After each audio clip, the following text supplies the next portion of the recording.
How are you all doing? Ralphie here, Ralphie Customs, back, as you can see, not in the workshop. Another one of those mental health, mind and body well-being is turning into, isn't it? I've got notes on my lap, so I'll keep looking down. It's not you, it's me, it's not you. Right, I'll just have a quick recap. So, after 40 years of being on medication for my mental health, I've decided to come off it because that shit ain't working, right?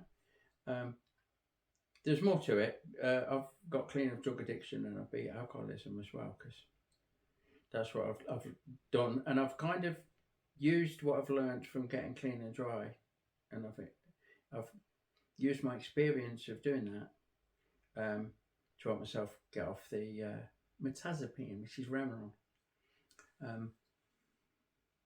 And yeah, I want to share some of that experience with you. I know a lot of people are struggling because I've had so much support and feedback, and so many people have shared their stories just from the first video, which was a big brief touch on what this shit would be about. That fucking happy days. I'm not alone, right? And I always say, if I can fucking do it, you can do it, because I ain't no special. So the idea is that I'm going to share my journey and share the things that I've learned, my experience, and the things I've used to help me get where I am today, in a hope that you can do the same. Right, I'll probably work on a much slicker little intro as well as these go on. So like I said on the first one, the first few videos in this series, I'm fucking flying by the seat of my pants. I'm well out of my comfort zone, but I want to get this shit done. So here we go. Where I'm at now, right, I'm off. I'm no longer on antidepressants, Mirtazapine, stroke, Remeron, depending on where you're watching this from. And I think I was on it for about 3 years, maybe 4 years. I was on duloxetine before that, and citalopram and sertraline and lots of other ones. Yeah, the cycle is, once you get on them, they up the dose until they don't work anymore. This is the doctor line. And then they cancel that and put you on another one. And just keep repeating that cycle. It don't help you get better, right? It fucks you right up. That's what happens. So this is what I did to get off the tablets. This is just how I stopped taking the tablets, but nothing like the background that you're going to need to put in place to cope with getting off the tablets. Big difference, yeah. So I was originally on 45 milligrams. I dropped to 30 milligrams for 2 weeks, and that 45 to 30 drop was a fuck of a lot easier than I was expecting, having had history of coming off fucking cocaine, coming off different antidepressants. So I did that for 2 weeks, and then I thought I'll drop another 15, which is halving, not going 30% or third, sorry. I halved it. Fucking hell, a mistake, wasn't it? So I went from 30 to 15, and that absolutely kicked me head in. Yeah, I've got a journal that I meant to bring over. I'm not going to show you because there's personal stuff in there, but I've scored certain aspects of my life. So I've scored stress, anxiety, depression, brain fog, whether I'm tired or not, how motivated I am, how well I'm sleeping over the course of this. 0 being you're on top of the world, 5 being your life's over. So I've been able to keep track of how I felt, and those the first 2 weeks going from 30 to 15 were absolutely horrendous, I've got to tell you. I didn't sleep, my head were up my eyes, I couldn't think. Everything that I was trying to cure, so the fatigue, the stress, the depression, the anxiety, the brain fog, pain, fucking amped right up. I'm like, what the fuck's going on? So I wrote that out, and then I had a big function, my bike club's 50th anniversary run, so we're away for 4 or 5 days, like. So I thought, oh fuck that, I ain't tapering again, I'll stay on 15 until I've done that. So I did 4 weeks on 15 milligrams, and then I went down to 7.5 milligrams, and that was almost as bad. Honestly, it was almost as bad. I did 10 days at that and thought, I ain't doing another 4 days hoping I level out, because after 4 weeks on 15 milligrams, I felt all right. Didn't feel great, but I felt a fuck of a lot better than the initial drop. So I dropped and it leveled, and then I went 7.5, dropped again in my state of being like, and it was starting to level, and I thought, well, I'm just going to fucking drop again. after 2 weeks and feel like shit. So I just stopped taking it. 7.5 milligrams is below the lowest prescription amount, if that makes sense, as far as I'm aware. So I thought, fuck it, I'm on fuck all. I've come from 45, stopped taking it. And it's been fucking rough. I don't mind telling you. I don't sleep. Part of the problem with mirtazapine is they give it you to treat insomnia. So your body becomes reliant on it to get a good night's sleep. And when that goes away, you're fucked. You're awake. 2 o'clock this morning I was up. It's now 4 o'clock in the afternoon. And I've been to the workshop and done quite a bit, but not enough because I'm knackered and don't want to be doing anything too dangerous because I'm not right. And all the rest of it. So it's taken me 2 months to go from 45 milligrams of mirtazapine to fuck all mirtazapine, and it's been fucking rough. But given the background I've got and the things that I've learned and the experiences that I've had, I've managed to keep my shit together. A big part of it is the support that I've got from club and family, from friends, loved ones. They're all loved ones.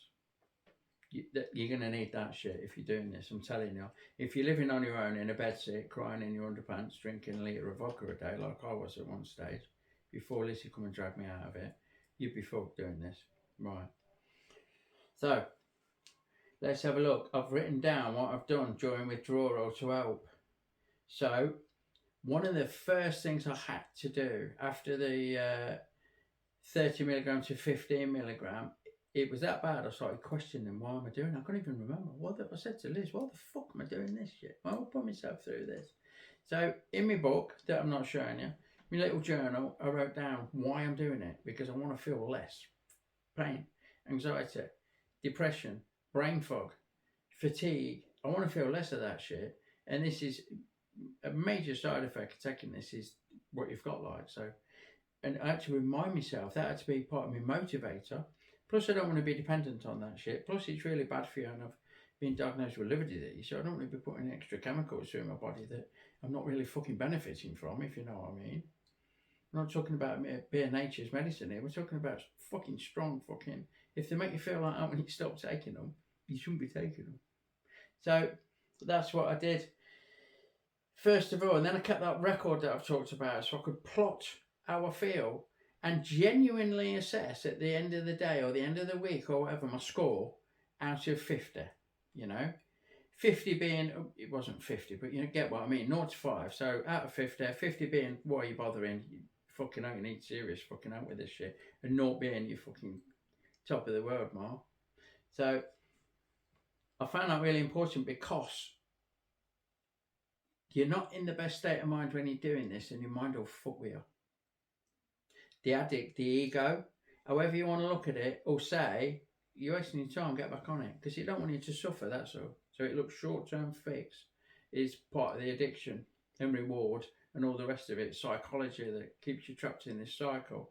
You've got it written down that it is fucking working. You've got it written down that you can stick with it and you can do it. You know, you've got something there to convince yourself that what you're doing is fucking paying off, despite what your brain's telling you at times. So I think that's really important. After decades of being unwell, you will start to identify with it for sure. And you'll be that used to treating yourself or representing yourself or believing or whatever, thinking about yourself as, yeah, but I've got this problem, that you'll keep hold of the fucking problem. And that ain't what we're here for, is it? So keeping a written record, an evaluation thing. If there's enough interest, Lizzie will do a little thing. She'll produce a digital thing that you can download. Let me just check. Did you say you would? She says yeah. She nods yes. Really come on. She's saying yeah, honest. I said She's yeah. Yeah, there you go. See? And she ain't even tied up yet. Right. So keep a record, keep your motivation. You will need a strong resolve. You will need to be dedicated to get off. And people have written to me saying, I've been trying to get off for years. Not fucking years. Years? That ain't right. You shouldn't be trapped. So basically, your doctor's made you a fucking drug addict. And you're not even getting any benefit. Not that you do in the end being a drug addict, but initially you do because you fucking like it, don't you? Or you escape from what you're escaping from or whatever. Opens them doors to your mind, man. Yeah, you don't get out with this shit. It just fucks you up. So, motivation. You need that strong resolve to get the end goal. Keep a record so your brain ain't fucking wheel. Then look after your body. Right? Now I'm fucking, what am I saying? I'm a recovered addict and alcoholic, so I'm not going to say how I've always looked after my body, but I've always been conscious of diet and things.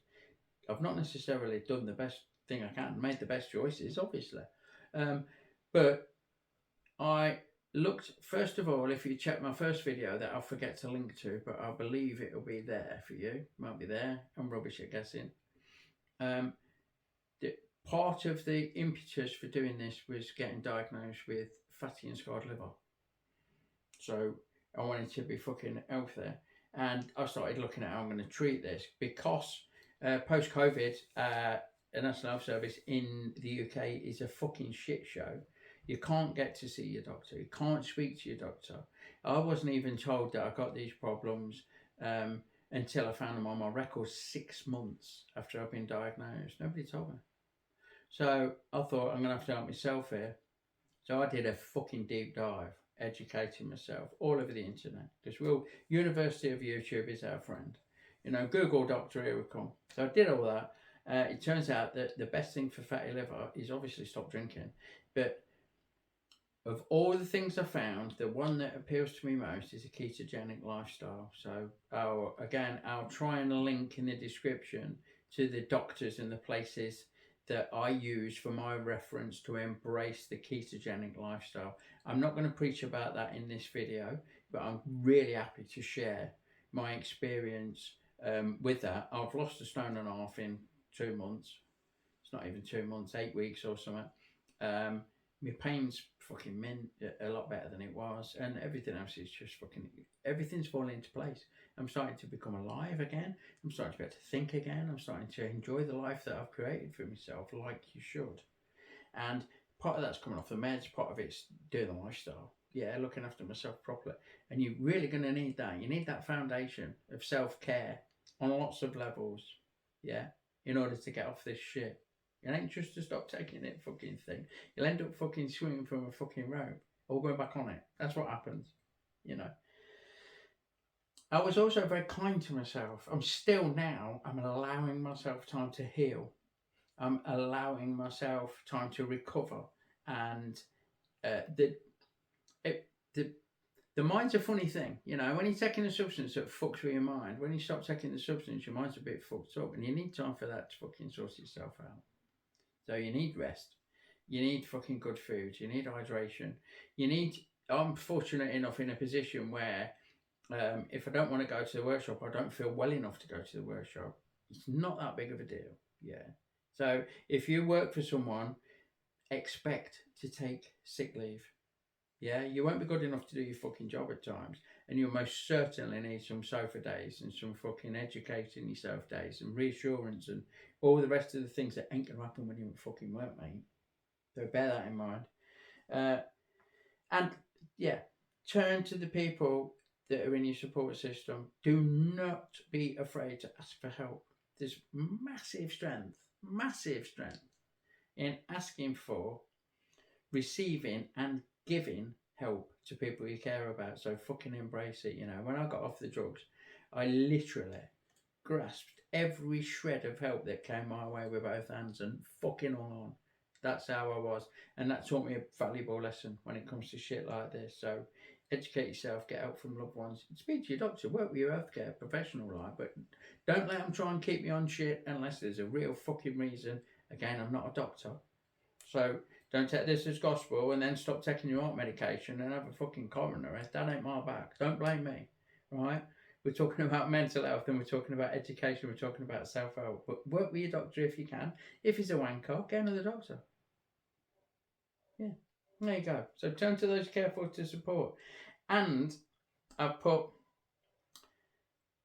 understand that you've been taking a mind-altering substance, and when you stop taking it, you're going to feel shit. There's going to be withdrawal. There's going to be come down, and you can almost negate it. Then you're like, well, I know it's just me fucking mind fucking with me because I'm coming off the shit. So you don't go act. You don't want a rampage or a spree. You don't fucking get divorced. You don't move house. You don't leave your job immediately. You let things settle down. Understand that what you're feeling and you don't like is most likely a problem that's occurring temporarily. It's short lived.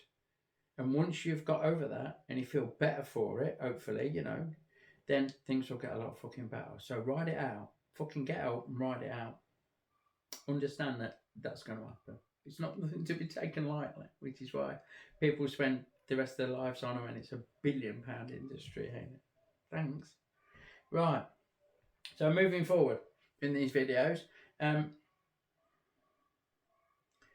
would like to share the things I've learned that have helped me. Yeah, so I've touched on them briefly in this one. And I'm quite happy to share the things, how do you do this, how do you do that. If I've already got so much feedback, I could make a lot of videos, but I'm going to ask again, as I will in all of these. So I want to cover related topics in future videos. It's not just about getting off antidepressants. I'm a reformed drug addict, I'm a reformed alcoholic. I was doing excessive amounts of lots of things for decades. And that's all fucking, I've sorted my shit out. No, I always say I'm on my third incarnation with Lizzie. Like, I've got my third home, got my third long-term relationship, and I've got my third or fourth business going. Little business, more of an hobby, I'm going to call it. But all my ducks are in a fucking row. And I can honestly say I am in probably the best place I've ever been in. Certainly one of the best places I've ever been in my life. And like I said at the start, if I can do it, you can fucking do it. So that's everything I've got on my list. Yeah, I don't know how long this video is. I might put a bit on and start answering questions from the comments on my previous video, but I probably won't. So drop me a comment. Let me know. Let me know if I can help you with anything in particular. What I've said I'm going to try and do, right, I've had a lot of fucking comments, so I didn't know how to prioritise and sort it out and whatever. So I've read the comments and I've generalised. Yeah, so this week we're going to talk about this fucker. This is how I see it. This is what I did. See if it works for you. You've got to find your own way. It's all adaptable and elastic. But I've got a few channel members, not hundreds, but I've got a few channel members. And I won't name names unless they say, do you like to name names, Rafi? But I will try and cover their questions directly.